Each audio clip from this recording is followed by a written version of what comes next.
claws of unusual shape, perhaps adapted for ice climbing. The creature is frozen apparently, it has been dead for a long time. For joy we reported our find to the surface. From there we were told to go back to the cargo cradle and bring the creature to the surface for study. Having measured the concentration of spores, we concluded that it was at its maximum near these creatures. Apparently the critters are the main source of spreading the infection. The fact that the infected mold grows on their bodies and does not decompose it, suggests a possible symbiosis, but this is only a guess. We have not seen living creatures yet. We took a bunch of pictures, wrapped the creature in polythene, put it on a slippery bedding and dragged it to camp. On the way back, we chatted a lot. There is no more talkative company than a group of scientists who have witnessed the unknown. Countless hypotheses were put forward, each giving free rein to his or her rich imagination. Everyone seemed to have forgotten that they were probably in the most dangerous place on the planet. The conversation was interrupted by the frightened cry of a physiologist. Something's moving. Something's moving inside my suit. Shit. It's in my helmet. Oh, my God. It's out of reach. He panicked and ran around not knowing what to do. We looked at him, and indeed, there was movement inside his helmet. Stop. Stop. Don't panic. Don't take your helmet off. Help me. Help me. I can't get it out. I can't get it out. It's gonna kill me. The terrified physiologist grabbed his head and tried to shake the creature off his face somehow. We simply didn't know what to do and tried to calm him down, but in vain. The scientist stripped off his helmet in a panic. The small, nimble thing jumped off and darted away.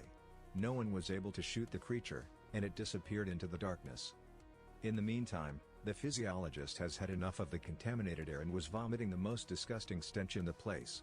The military officer picked up the helmet and forcibly put it on the panic-stricken man, twisting his arms. When the physiologist stepped back, you could hear him sobbing. I'm going to die now, aren't I? Am I going to die? We traveled the rest of the way in silence and alert. No one understood how the creature had managed to get inside the airtight suit. The only guess was that it got in while we were resting in the cubicles. Then the physiologist took the suit off for a snack. The morale of the group was shot. The physiologist was throwing tantrums, panicking and crying, and it was impossible to calm him down. We were told to isolate him in a cabin and not to let him come up to the surface. We were told to wait and see if he survived. Later we were contacted by two men on duty. They saw a shadow slip into the tunnel and heard some strange noises from above. They could not see who was making them. The beams of the flashlights could not reach that high up. This meant that the same creature that we were dragging behind us, but alive, was heading toward us. The last meters to camp stretched into eternity, but, surprisingly, we met no one on the way. Maybe the duty officers were just imagining things. The soldier took away the gun from the physiologist, out of harm's way, persuaded him to take sedatives and climb into the cabin. Having discussed with the station the further plan of action, we decided to send 3 of them with the creature in the cargo cradle upstairs, and leave the rest below, to rest and charge the batteries. I stayed below. 2 paleontologists and a hunter were sent upstairs with the dead creature and the specimens they had extracted to cover them. The group below was disinfecting the suits with a special solution and settled down to rest in separate cubicles. The strong sedatives worked well on the physiologist, and he fell soundly asleep. When I was about to go to sleep, our group was contacted by the station chief. We have a serious problem. The cargo cradle came to the surface empty. No creature, no people. When you hear such news, being in Antarctica at the bottom of a kilometer-wide ice crack, the thirst for adventure suddenly disappears. It begins to seem that the prospect of sitting all your life on the couch in front of the TV with a beer in hand is not so bad. It makes you wonder, what was I thinking coming here? What a fool. Except it's too late, you're in one of the most unfriendly places on the planet, next door to uncharted creatures that have just killed several of your comrades. What did the station master say? Is there blood all over the cradle? The speleobiologist chuckled nervously, but immediately changed her face. With machine guns. 3 machine guns. What happened there? How the hell did that happen? Don't those things care about bullets? Everyone was frightened, but the operator of the video camera was the whitest. Didn't they notice anything approaching them? I think they were attacked all of a sudden. They didn't have time to report anything, said the military man. Now, pull yourself together. Are you men or what? You've got your mouths open. Get ready, we cannot delay. We need to check the bottom of the crack. From the top ordered us to find the corpses and take off their suits. They are very expensive. The suits are worth more than our lives, I thought, but there was nothing to be done. Orders are orders. The physiologist, who had swallowed contaminated air, was still awake. The sedatives had knocked him out cold. We left only the speleobiologist at the cabins. The rest, 3 people, went in search of corpses. We moved carefully, listening to every sound, constantly looking around, turning their flashlights up, trying to penetrate the thick darkness. Next time we'll have to get searchlights. Military man broke the silence. Floodlights and a couple of snipers. We'd pick those things out of the darkness and flick them. That's enough. Taking chances like that. That was a miscalculation, yeah. Silence again. Only the echo of footsteps. To think that an unknown predator must be climbing over our heads right now. We're right in front of us, shining our flashlights, and he's just waiting in the dark for the moment. He doesn't need flashlights. As we had been previously reported, those who had climbed to the surface in the cradle had been thrown down after a brief struggle. There were traces of blood which indicated that one member had been pushed overboard and another dragged, but there was no sign of the third, which meant he had been dragged down before the bloody puddle appeared. Samples of ice, slime, and orange fungus remained intact, but the dead creature we'd recovered had been dragged down the same way. Creatures who want the corpses of their kin in a hurry? Interesting, I thought, trying to find analogies in the known animal world. The Major suggested we use the airborne spore detector to search for the creature. Turning the device on, we found a small amount of spores. The bottom of the crack used to be sterile. When we got to the spot where the body should have fallen, we found nothing. The farther we went, however, the greater the concentration of spores in the air became. After circling around the crack for a few more minutes, we saw something black. After a closer look, we realized that it was just a plastic bag in which we had wrapped the dead creature. The bag was empty. And torn. Torn from the inside? The Major was leaning over a piece of polyethylene. Look at the edges. It had been torn from the inside. And indeed, as if cut with claws from the inside, the edges of the polyethylene were bent in the opposite direction. We looked at each other in silence. It was obvious. We had no more energy to wonder. Military immediately contacted the station and reported the find. Yes, the creature was not dead. It seemed to be in anabiosis. Yes, we definitely checked. It was frozen. No, we told you before, we shot it, we're not stupid. Okay. Got it. Having put aside the radio, the military man turned to us. Let's explore the bottom of the crevasse next. In case the creature just fell out of the bag. Valuable material is not to be missed. And they also said that a few minutes ago they found a shattered paleontologist on one of the ledges. They're bringing his body upstairs now. Then they're gonna send in reinforcements. 8 armed men. We continued the search, going farther and farther, but found nothing. Further examination of the bottom of the crevasse was apparently pointless. The Major pulled out a walkie-talkie to contact the station. But the station was silent. No one answered. Strange, I thought, because their job is to provide 24-hour communication with us. So that we could report any incident at any time, so that we could be given further instructions at any time. So, what happened there? After swearing, the Major told us to go back to the booths and keep our eyes open. We returned quickly and tried to contact the station, but to no avail. Communication was established only after half an hour, when the entire group was already very frightened. The station chief reported that when the corpse of the paleontologist was brought upstairs and unloaded, 3 creatures from the crack suddenly and quietly attacked the station. It turned out that these creatures were very tenacious and could only be put down with buckshot. Ordinary bullets are ineffective and can only be useful if hit directly in the brain or a limb is shot off. Plus, the people on the surface hesitated, panicked, a meat grinder ensued, 3 people were killed, 6 were wounded and most likely infected. All of the creatures were shot by a cook with a shotgun, who ran out of the wagon in time. The shotgun blast did serious damage. It also turned out that the creatures act very cleverly and in concert, as if they were talking to each other. The station now increased their vigilance and keep an eye on the crevasse. The creatures were dismembered piece by piece with an axe, as no one knew what else they were capable of, and to avoid damaging the brain, which must be examined later. The victims had been isolated, their wounds had been treated, and now they were under observation. What if the spores had not yet managed to penetrate deep into the body? They gave us an order to return to the surface urgently. The inspection of tunnels was cancelled. We have to re-equip the expedition. They'll send a cradle with some men to cover us. And what to do with the infected physiologist? Asked the Major. We can't take a physiologist to the surface under any circumstances, answered the station chief. Have you forgotten what happened at the drilling station? The corpses of the drillers blew spores hundreds of kilometers in the wind. It's dangerous. It's very dangerous. You've got 6 infected people out there. One more won't make it any tighter. They've been treated with disinfectant. They'll live. And your physiologist has ingested concentrations that he simply doesn't stand a chance. Do you understand? You have 3 creatures exuding infection. The surface is already infected. I understand perfectly, Major, but use some common sense. Are you suggesting I bring more spores to the surface? That the wind will blow them to the next station, where they don't know anything about it? Do you have any idea what would happen then? How the fuck am I supposed to tell him that to his face? We're going up, you die here, good luck? Is that it? Calm down, Major. Decomposing bodies give off far more spores than critters. After all, a dead body has a lot of organics to give material for spores. Do you understand me?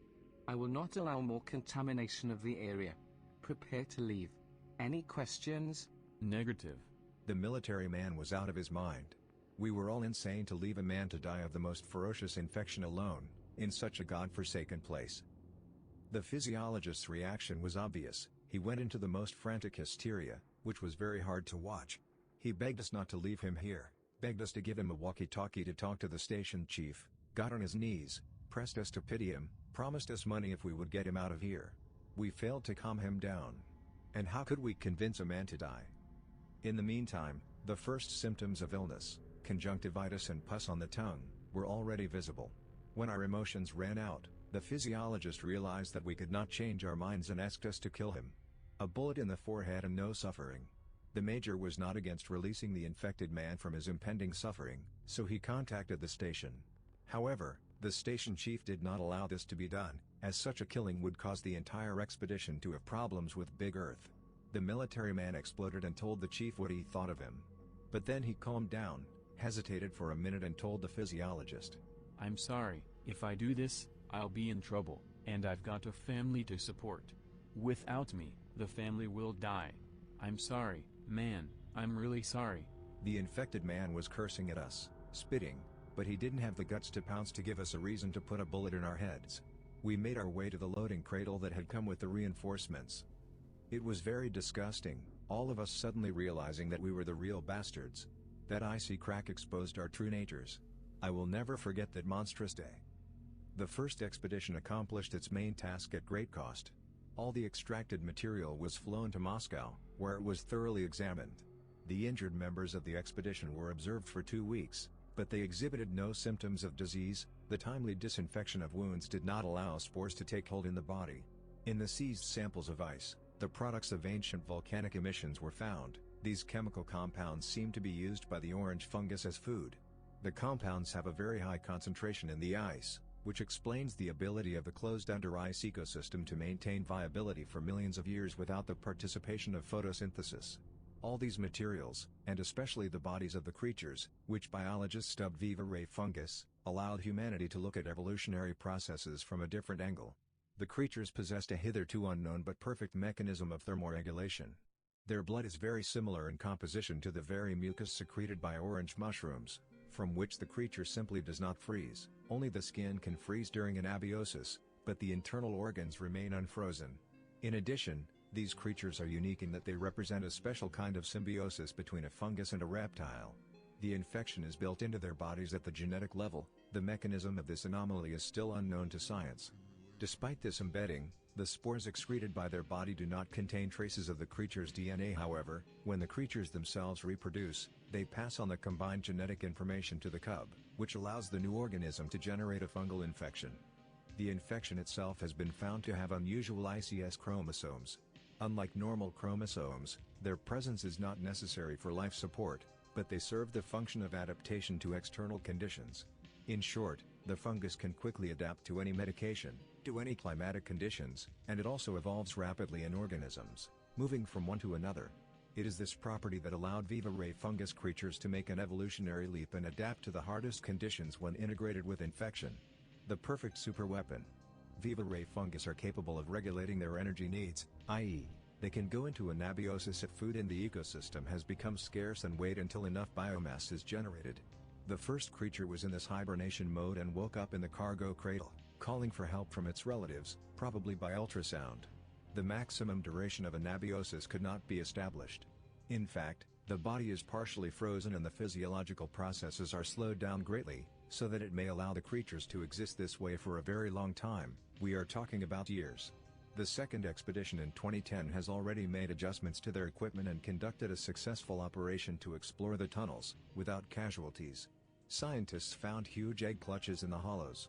The eggs were laid by the creatures in deep puddles of nutrient mucus secreted by an orange fungus. The huge clutches caused amazement, so the species must be numerous. But then it turned out that more than 90% of the eggs were trophic, i.e., unfertilized, intended to feed the hatchlings. The weight of an egg varied from 2 to 6 kilograms, its diameter varied from 18 to 40 centimeters, depending on the stage of development, the shell being leathery. This time the expedition was equipped with powerful spotlights, which prevented the creatures from approaching inconspicuously. Snipers armed with bursting ammunition successfully shot them off.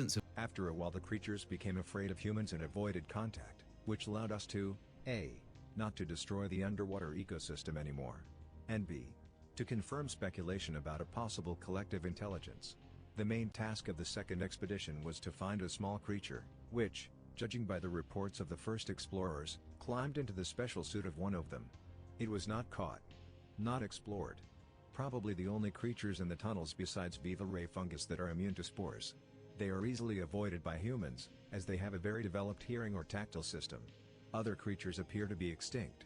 Fossilized invertebrates, remnants of relict fauna of the Tethys-Ocean times, were found in the oldest parts of the tunnels, where volcanic nutrients ran out. The surface from the dead orange fungus was mineralized. Carbon dating analysis showed that most of these organisms died about 56 million years ago, all at the same time, suggesting some sort of catastrophe in this isolated ecosystem. Something emptied these subterranean voids. Here we can only speculate. Perhaps at that time there were several separate systems of cavities under the ice, some were inhabited by living organisms, while others were teeming with infected spores. When these tunnels merged, the infection destroyed the subglacial ecosystem and only Viva Ray fungus creatures were able to adapt to the new conditions. But this hypothesis requires a huge amount of glaciological work. It is necessary to find out the age of the ice and mineral deposits in the individual tunnels and compare the data with each other. Only in this way will it be possible to simulate what the tunnels were like 56 million years ago. Recently, all countries' researchers in Antarctica have advanced very far in the study of the voids. For example, Chinese colleagues conducted experiments on a group of specially captured creatures. The creatures were placed in a subglacial zoo built under their station and began to study their behavioral characteristics. They obtained quite a lot of interesting information, but in June of 2016, one of the creatures escaped at their facility. The automatic system locked all escape routes for the Chinese so that the infection would not break through. The Chinese were unable to stop the creatures. Due to poor coordination, Big Earth nearly sent uninitiated Russian polar explorers to their doom. Only a special team, which arrived on the spot, liquidated the creatures. There exist other famous caves with unique closed ecosystems such as Muval in Romania, or Ayalon in Israel. There are thousands of undiscovered underground voids all over the planet. People stumble upon them quite accidentally, when working in quarries, mines, etc., and when they do, their amazement has no limit. And who knows what other creatures are hiding in the Earth's depths.